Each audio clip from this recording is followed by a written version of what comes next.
Amidst the roaring winds and crashing waves, Maria stood firm on the shore, her eyes set on the horizon.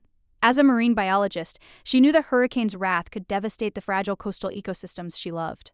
But Maria was not one to back down. Rallying her community, she led efforts to restore the mangroves, planting hope with every sapling. Her determination inspired others, turning despair into action. Together, they rebuilt not just the environment, but their spirits. Maria's story became a beacon of resilience, proving that even in the fiercest storms, women could lead the way to renewal.